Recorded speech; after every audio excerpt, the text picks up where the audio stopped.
Let's jump into another deep dive today. And this time, we're focusing on something we all rely on every second. The respiratory system. We've got quite a stack of sources here covering everything from that nagging cough to much more serious lung conditions. Lots of practical knowledge to unpack. It's an incredibly vital system, isn't it? Mm-hmm. And often maybe a bit overlooked until something goes wrong. Our goal for this deep dive really is to give you the essential nuggets of knowledge about both chronic and acute lung conditions, what they are, how they're diagnosed, and how they're managed. Right. You should walk away with a much clearer understanding of some, pretty significant health challenges. Exactly. Think of this as your shortcut to understanding the nuances. Things like asthma, COPD, lung cancer, and then we'll tackle those acute issues too, like TB, bronchitis, pneumonia. We want those aha moments for you without getting totally bogged down in jargon. It sounds like a plan. Okay, let's unpack this. Let's start with the long-term stuff, the chronic conditions, beginning with asthma.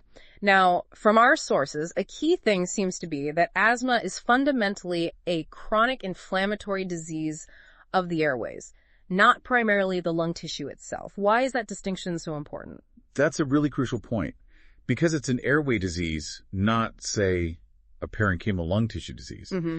It means we're dealing with inflammation that leads to recurring symptoms. You get airflow obstruction, bronchospasm. The core features really are airway hyperresponsiveness, their twitchy airways inflammation, and that intermittent airflow obstruction. Understanding it's the airways helps us focus the treatment, managing the tubes, basically. The tube's getting angry, essentially. Yeah. Okay. But how does that actually happen? What's the sort of sequence of events? Right. Well, it typically kicks off with exposure to a trigger. Could be an allergen, could be exercise, cold air. This exposure activates specific immune cells, think mast cells, eosinophils, and they release inflammatory mediators, things like histamine, leukotrienes. And this sets off a chain reaction. You get bronchoconstriction, the smooth muscles around the airways spasm and tighten up. Then there's airway edema, which is just swelling inside the tubes. And finally, mucus hypersecretion.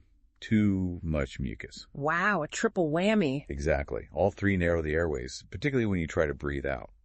And that's what leads to the classic symptoms. And what are those classic symptoms? Is there like a defined set of signs we should know? Yeah, there's a classic triad for asthma: cough, wheezing, and dyspnea. That's shortness of breath. The cough is often the biggest complaint, and it's characteristically worse at night or maybe early in the morning. Okay. Wheezing is that high-pitched whistling sound when you breathe out. But it's worth noting, you might only hear wheezing during an active flare-up, and it's not totally specific only to asthma. People also often report chest tightness. And remember, these symptoms are usually episodic, they come and go, and often tied to those specific triggers. Understood. So given that some symptoms could overlap with other things, what are the key diagnostic tools? How do doctors know it's asthma? Spirometry. That's the gold standard. Also called a pulmonary function test, or PFT. What we do is measure your forced expiratory volume in 1 second FEV1, basically how much air you can force out quickly. We measure it before and after giving a bronchodilator medicine. Oh, okay. And the diagnostic hallmark we're looking for is reversibility. That means a significant jump, an increase in your FEV1 after you take the bronchodilator, shows the obstruction isn't fixed. A normal FEV1 is usually, let's say, over 80% of what's predicted for someone like you.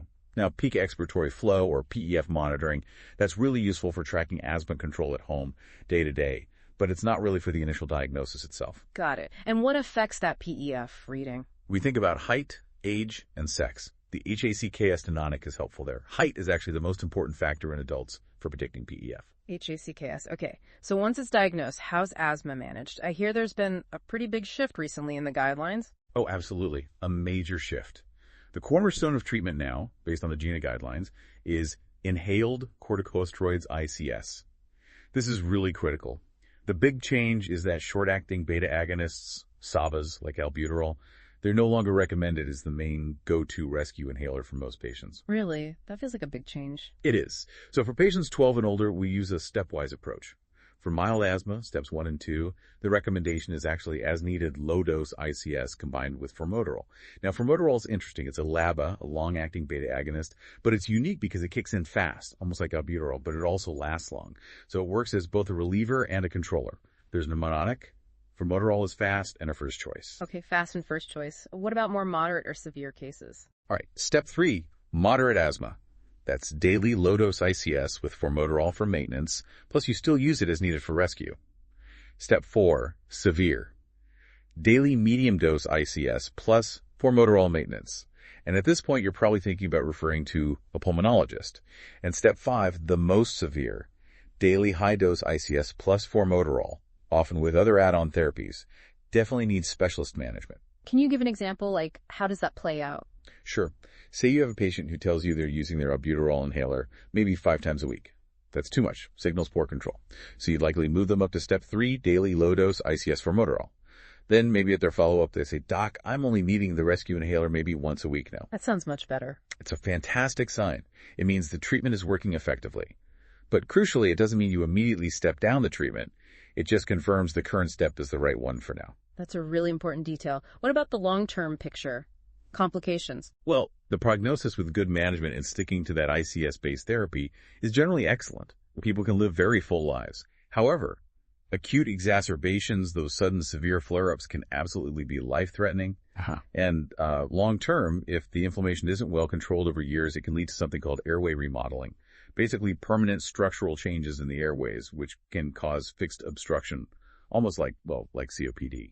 Speaking of COPD, let's shift gears there. How does chronic obstructive pulmonary disease differ from asthma? What are its key features? Right, COPD. It's also an obstructive lung disease, common, preventable, treatable. But the key difference is it causes persistent respiratory symptoms and airflow limitation that is irreversible or, at best, poorly reversible. It's due to chronic damage. Yeah. And unlike asthma, which often has allergic triggers, COPD is primarily caused by long-term exposure to noxious stuff, overwhelmingly cigarette smoke, but also, heavy air pollution, occupational dusts, chemicals. So the damage is more permanent. Exactly. And it usually shows up in 2 main ways. There are phenotypes. There's chronic bronchitis, where you have cilia destruction, lots of mucus buildup, that classic chronic productive cough. And then there's emphysema, which is actual destruction of the alveoli, the little air sacs. This leads to air trapping and problems with gas exchange. So if asthma is airways getting inflamed and twitchy, COPD sounds more like the airways and the actual lung tissue are breaking down over time. How does that process work? Yeah, that's a good way to put it. With COPD, that constant exposure, like smoking, triggers chronic inflammation not just in the airways, but deep into the lung parenchyma of the tissue itself. In chronic bronchitis specifically, you get what's called goblet cell hyperplasia, basically. The mucus-producing cells go into overdrive, and the cilia, the little hairs that clear mucus, don't work well. So you get too much mucus and you can't clear it. Hence the cough. In emphysema, the walls of the alveoli are destroyed. They lose their elasticity, their ability to spring back. So air gets trapped inside. When you breathe out, we call that dynamic hyperinflation. And you just have less surface area for oxygen to get into the blood. That's a big driver of the shortness of breath, the dyspnea. That paints a pretty clear picture of the damage. What are the clinical signs then? What might someone notice? And are there any specific red flags? The core symptoms are progressive dyspnea. It gets worse over time, usually with exertion first. Also a chronic cough, which might produce sputum and just general sputum production. On exam, you might see signs like a barrel chest because of that air trapping someone using their neck and shoulder muscles to help breathe, pursed lip breathing, and maybe decreased breath sounds. Now, here's a really big clinical red flag from the sources. Unintentional weight loss in someone with COPD. Why is that such a red flag? It needs immediate attention because it could mean a couple of serious things. One, it could be an underlying cancer, like lung cancer, which COPD patients are at much higher risk for. Or 2, it could simply reflect the huge metabolic demand of breathing. It takes a lot of energy, a lot of calories, just to work that hard to breathe when you have severe COPD. Management often involves advice like eating small, frequent meals that are high in calories and protein. That's crucial to know. How is COPD actually diagnosed then, and what's the management approach based on current guidelines? Spirometry again. It's absolutely required to make the diagnosis. Specifically, we look for an FEV1-FVC ratio. That's the ratio of air blown out in 1 second to the total air blown out of 0.70 or less after using a bronchodilator. That confirms persistent airflow limitation. A chest x-ray might show things like hyperinflation or flattened diaphragms, but it's not diagnostic on its own. It's more useful to rule out other problems. Okay, so spirometry confirms it, then what? Management follows the GOLD guidelines.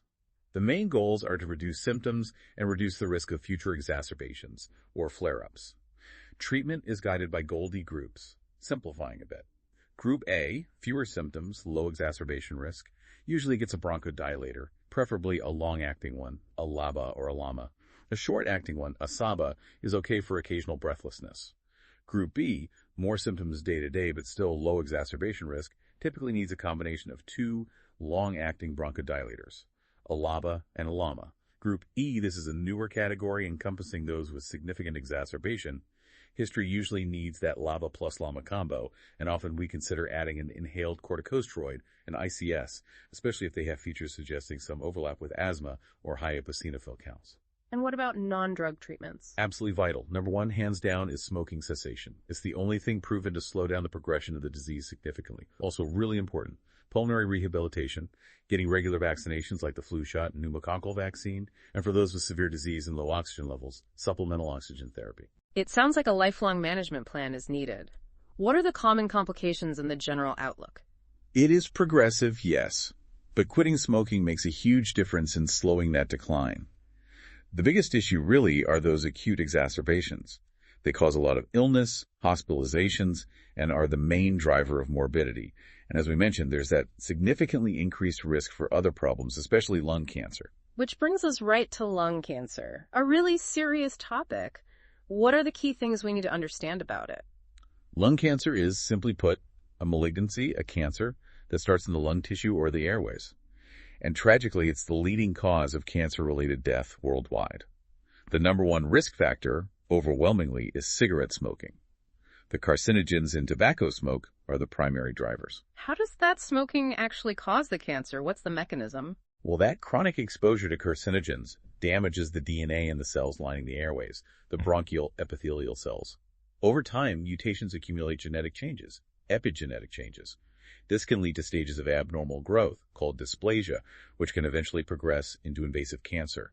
It's a process of cumulative damage over years. What warning signs should people be aware of? What symptoms really stand out? The number one symptom, and this is critical from our sources, is a persistent cough. A cough that doesn't go away or changes. That's a major red flag. Other common symptoms include hemoptysis, coughing up blood, dyspnea, shortness of breath, chest pain. That unintentional weight loss we talked about, again, a constitutional symptom that can indicate cancer, and sometimes recurrent lung infections like pneumonia that keeps coming back in the same spot. How is lung cancer typically picked up, and what's the general approach once it's found? Screening is done with a low-dose CT scan, LDCT. The U.S. Preventive Services Task Force recommends annual screening for certain high-risk individuals. Adults aged 50 to 80 who have at least a 20-pack year smoking history, A&E, currently smoke or have quit within the past 15 years. But screening isn't diagnosis, right? Absolutely not. A definitive diagnosis always requires getting a tissue sample, a biopsy. If lung cancer is suspected, the very first step is an immediate referral to a specialist, usually a pulmonologist or oncologist. Treatment then depends heavily on the type of cancer. Small cell versus non-small cell are the main categories: the stage, meaning how advanced it is, and the patient's overall health. Options include surgery, chemotherapy, radiation, targeted therapies based on specific mutations, and immunotherapy. And what about the complications and the prognosis? It often sounds quite daunting. Complications can include the cancer spreading or metastasizing, often to the brain, bones, liver, or adrenal glands. You could also see things like superior vena cava syndrome or paraneoplastic syndromes where the cancer causes distant effects. The prognosis, unfortunately, is often poor, mainly because it's frequently diagnosed at a late stage. However, screening for high-risk individuals is helping catch some cancers earlier, and the newer targeted therapies and immunotherapies have really improved survival rates for certain patients, offering more hope than we had even a decade ago. Okay, let's shift from chronic to acute conditions now. Tuberculosis, TB, still feels like a major global health issue. What exactly is it, and how does it spread? It really is. TB is a serious infection caused by a bacterium, Mycobacterium tuberculosis. It primarily attacks the lungs, especially the upper lobes, but it's tricky because it can spread to other parts of the body, kidneys, spine, brain. And its spread is insidious, it's airborne. Transmitted via tiny droplets when an infected person coughs, sneezes, talks, even sings. Those bacteria can hang in the air. Right. So what symptoms should really ring those TB alarm bells? Yeah, the classic TB alarm bells are a cough that lasts for 3 weeks or more, coughing up blood that's hemoptysis, and night sweats. Those three together are highly suggestive. Other symptoms often include fever, chest pain, fatigue, weight loss too. How did doctors diagnose it? I know there's that skin test. How does that work, and what else is needed? Diagnosis usually starts with screening, often with a tuberculin skin test, the TST, or a Mantoux test. A tiny amount of tuberculin protein is injected under the skin. It's read 48 to 72 hours later. And what you measure is the induration, the firm, palpable swelling, not just the redness. The size of that bump matters. And the size criteria are specific, right? Very specific and important to know. A bump of 5 millimeters or more is considered positive in people who are immunocompromised, like those with HIV, or, say, a healthcare worker who just had a known exposure. 10 millimeters or more is positive for people from high-risk countries, residents of congregate settings like nursing homes or prisons, healthcare workers generally, and people with certain chronic conditions like diabetes or kidney disease. And 15 millimeters or more is considered positive for anyone in the general public with no known specific risk factors. Okay, so that's the screen. What confirms it? A positive skin test just means you've likely been exposed or infected at some point. It doesn't mean you have active disease. So after a positive screen, you need confirmation. That involves a chest x-ray to look for signs of TB in the lungs. And the definitive diagnosis comes from a sputum culture actually growing the Mycobacterium tuberculosis bacteria from a phlegm sample. And treatment. It takes a long time, doesn't it? It does. It's not a quick antibiotic course. Treatment for active TB requires a combination of antibiotics taken for a minimum of 6 to 9 months, sometimes longer. The standard regimen is often remembered by the mnemonic RIPE, rifampin, isoniazid, pyrazinamide, and ethambutol. And the absolute key here is adherence, taking all the medications exactly as prescribed for the entire duration. It's critical to cure the infection and, really importantly, to prevent the development of drug-resistant TB strains, which are a huge public health threat. Okay, RIPE for TB. Let's move to something maybe more common, acute bronchitis. What is that exactly? Feels like everyone gets it sometimes. Yeah, acute bronchitis is very common. It's basically inflammation of the bronchial tubes, the larger airways. And overwhelmingly, it's caused by viruses, the same ones that cause colds and the flu, usually. The hallmark symptom is that persistent nagging cough. It can be dry or it can be productive, meaning you cough up phlegm. You might also get some wheezing, maybe mild shortness of breath, and feel pretty tired. Since it's usually viral, I'm guessing antibiotics aren't the answer most of the time. You got it. Exactly. Because it's typically viral, antibiotics won't help and shouldn't be used. The main approach is supportive care. Rest, drink plenty of fluids, maybe use over-the-counter meds for fever or cough relief if needed. The one key exception where antibiotics are used is if it's suspected or confirmed pertussis whooping cough. Ah, right.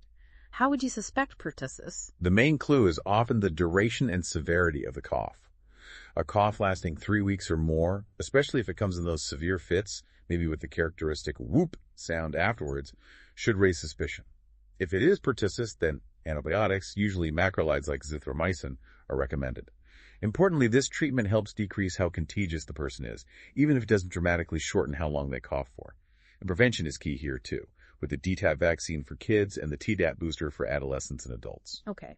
Are there red flags with acute bronchitis, signs that it might be something more serious than just a viral thing? Yes, definitely. You need to think beyond simple bronchitis. If someone develops a high fever, starts coughing up blood, hemoptysis, or shows signs suggesting a deeper lung infection, like significant difficulty breathing even at rest, that could point towards pneumonia. Perfect segue to our last topic, pneumonia. What exactly is happening in the lungs with pneumonia? Pneumonia is an infection that inflames the air, sacs the alveoli in one or both lungs. Instead of being full of air, these tiny sacs fill up with fluid or pus that obviously interferes with oxygen getting into the bloodstream. And what are the typical signs and how is it diagnosed? Common symptoms are cough, often producing phlegm, fever, chills, and difficulty breathing or shortness of breath. Sometimes chest pain too, especially when taking a deep breath. The gold standard initial test for diagnosis is a chest x-ray. It can show infiltrates or consolidation areas where the lung tissue looks opaque because it's filled with that fluid or pus, confirming the infection in the lung itself. Right. Now, I understand treatment for pneumonia isn't one size fits all. It depends on the patient, right? How is treatment decided, especially for community-acquired pneumonia, CAP? That's absolutely right. Treatment for CAP is stratified based on the patient's risk factors for having more resistant bacteria or having a worse outcome. So for a generally healthy adult, someone with no major comorbidities like heart failure or diabetes, and who hasn't taken antibiotics in the last 90 days, the preferred first-line treatment is actually amoxicillin, high-dose amoxicillin. An alternative, maybe if they have a penicillin allergy, is doxycycline. Macrolides, like azithromycin, are technically still listed as first line in some guidelines, but because of increasing resistance, they're often less preferred nowadays compared to amoxicillin or doxycycline in this group. Okay, so amoxicillin or doxy for the healthy folks. What about people with other health issues or recent antibiotic use? Right, that's the next category. Adults with significant comorbidities like chronic heart, lung, liver, or kidney disease, diabetes, alcoholism, malignancy, or immunosuppression, or anyone who's used antibiotics within the previous 90 days. They need broader coverage. For them, there are two main options. Option one is monotherapy with a respiratory fluoroquinolone. That means drugs like levofloxacin or moxifloxacin. And here's a key professor's tip from the sources. Ciprofloxacin is a fluoroquinolone, yes, but it is not considered a respiratory fluoroquinolone. It doesn't cover the main bacterial cause of KTAP, strep pneumo, reliably enough. So Cipros is not appropriate for typical CAP. Okay, no Cipro for CAP. What's the other option for this higher risk group? Option two is combination therapy. That usually means amoxicillin clavulanate, Augmentin, PLUS, either a macrolide, like azithromycin, or doxycycline. So two drugs together. And just a quick note on atypical pneumonia, often caused by mycoplasma pneumonia. Remember, pair the M's. Mycoplasma is typically treated with macrolides. It sometimes presents with slightly different symptoms, maybe less severe, but with a persistent cough, and rarely some odd neurological symptoms. Could you maybe run through a couple of quick examples just to nail down that stratification? Sure, absolutely. Let's say you have a 69-year-old patient who has known heart failure. They present with symptoms and an X-ray consistent with pneumonia. Because of the significant comorbidity, heart failure, they fall into that higher risk category. So you treat them with either levofloxacin or the combination of Augmentin plus doxycycline, or a macrolide. Now compare that to a healthy 25-year-old, no medical problems. They get pneumonia. They'd typically be started on amoxicillin. But if that same healthy 25-year-old had been treated for, say, a urinary tract infection with an antibiotic just 1 month ago, that recent antibiotic use bumps them into the higher risk category too. So even though they're young and healthy otherwise, they would also need either levofloxacin or Augmentin plus doxycycline macrolide because of the risk of resistant bacteria. That makes it really clear how recent history and comorbidities impact the choice. Lastly, how do doctors decide if someone with pneumonia needs to be in the hospital? There's a really useful clinical prediction tool for that called the CURB-65 score. It helps assess the severity and predict mortality risk, guiding the decision on hospitalization. Each letter in the number stands for a factor worth 1 point. C is for new confusion. U is for urea, specifically a BUN level over 19 milli-ADL or 7 milli-ADL. R is for respiratory rate if it's elevated 30 breaths per minute or more. B is for low blood pressure systolic less than 90 millimol-Hg or diastolic 60 millimol-Hg or less. And 65 is for age 65 years or older. So you add up the points. Exactly. You get 1 point for each factor that's present. A score of 0 or a 1 generally suggests outpatient treatment might be safe. A score of 2 means you should strongly consider hospital admission. And a score of 3 or more indicates severe pneumonia, definitely requiring hospitalization, and often consideration for ICU admission. CURB 65. Got it. Wow, what an incredible deep dive. From, the chronic progressive nature of COPD and those inflammatory cycles in asthma, right through to the urgent challenges of TB and pneumonia.